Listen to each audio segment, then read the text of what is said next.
안녕하세요. 건강요정 유창일 원장입니다. 미국 류마티스 관절염 환자분들 모여 계신 헬스라인 애플리케이션에 글이 올라오는데요.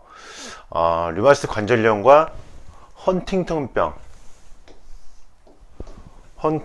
디지즈에 대한 상관관계에 대한 내용입니다. 이 환자분은 류마티스 관절염과 헌팅턴병을 가지고 계신 분인데, 이 헌팅턴병이 있는 류마티스 관절염 환자분들이 종종 이분이 쓰신 글을 보고 헌팅턴병과 류마티스 관절염 관계에 대해서 이메일을 주신다는 그런 내용이시죠. 그래서 헌팅턴병이 동반된 이 류마티스 관절염 환자분에게 나타나는 그런 불편 증상은 무엇인가? 바로 이제 머리, 뇌 쪽 증상인데요.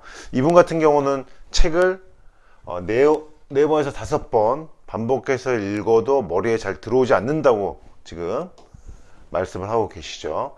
브레인 포그 전에 말씀드린 적 있죠. 류마티스 관절염 환자분들은 머리가 명석한 분들이 많기 때문에 이렇게 책을 읽어도 머리에 들어오지 않거나 자꾸 기억력이 떨어지는 경우, 이런 경우는 굉장히 당황하는 상황이 되는 건데요.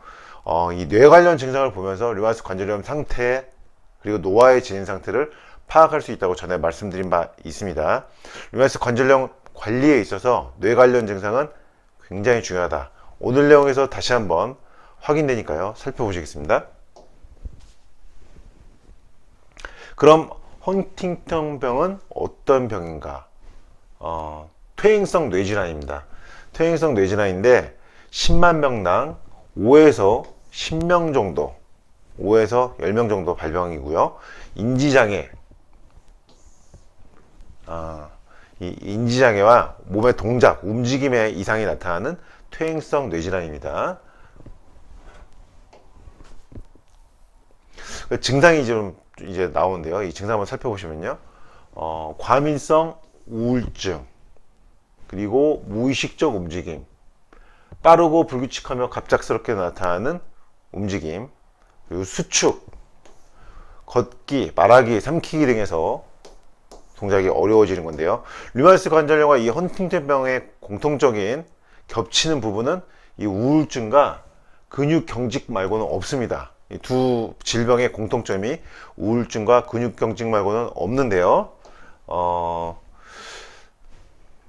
네이처 커뮤니케이션스 저널에 이제 실린 캘리포니아 샌디에고 대학교 그리고 뉴욕 마운트 시니어 대학교 연구진들이 공동으로 이제 발표한 연구 논문인데, 류마티스 관절염의 후성 유전체 환경을 분석하고 이를 다시 다른 질병들의 조건과 비교를 한 이제 연구입니다.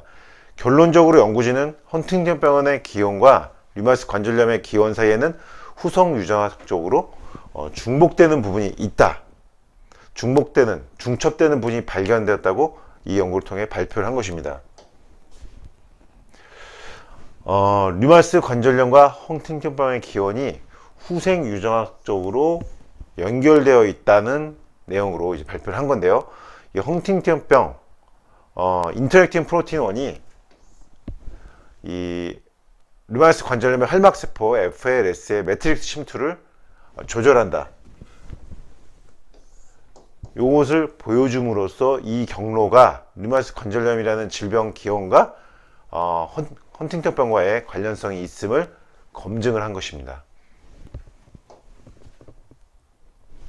그러면 후성학적 연구를 통해서 류마티스 관절염은 뇌질환이 헌팅턴병 그 기원이 연결되어 있다는 것을 이 연구를 통해서 알 수 있었고, 류마티스 관절염이라는 것은 뇌와 뗄래야 뗄 수가 없다는 전제도 이미 말씀드린 바 있고요. 제가 여러 번 말씀드렸었죠. 류마티스 관절염 환자분들 중에서 머리 나쁜 분이 없다는 거죠. 다 지능이 높고 머리가 좋은 분들입니다. 그래서 말씀들을 대부분 조리 있게 잘 하시는 경우가 많고요. 다만 뇌가 너무 발달하다 보니까 뇌를 너무 많이 사용하죠. 그리고 뇌가 너무 발달되다 보니까 스트레스에도 취약합니다. 그래서 제가 이전에 섬유근육통에서 치료를 말씀드릴 때 섬유근육통의 치료 핵심은 뇌에 있다고 강의를 해드린 적이 있는데, 사실은 자가면역 질환, 류마티스 질환 역시 질병의 기원이 이 뇌질환과 연결되어 있다는 것을 후성 유전학적으로 확인을 했기 때문에 결국 류마티스 질환 역시 치료 그리고 치료하는 약물의 어떤 핵심은 뇌와 연관이 있을 가능성으로 이제 좁혀가야 된다는 것입니다. 이 뇌질환에 작용하는 치료법이 결국 류마티스 자가면역 질환에도 작용할 것이고 뇌에 작용할 수 있는 약물, 뇌에 작용하는 약물이 결국 류마티스 질환, 자가면역 질환을 치료하는 해법, 열쇠가 될 수 있을 것이다. 향후에요.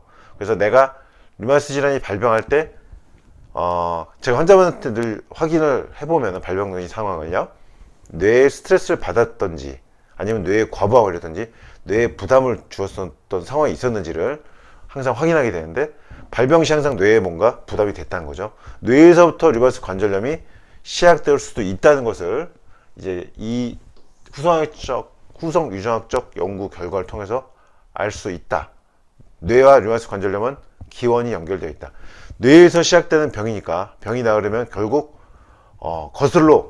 역으로 거슬러 올라가야 하기 때문에 결국 류마티스 자가면역 질환의 치료 역시, 류마티스 자가면역 질환 치료하는 약물, 치료법은 역시 뇌를 치료하는 쪽으로 향후 귀결될 것이다. 뇌의 건강관리 그리고 뇌의 증상에 대해서 늘 집중하시고 잘 살피셔야 하는 이유가 여기 있습니다. 뇌가 건강해야지 류마티스 관절염도 좋아할 수 있다. 뇌 증상이 좋아져야지 류마티스 관절염이 좋아할 수 있다. 도움 되시기 바랍니다. 이상 건강요정이었습니다.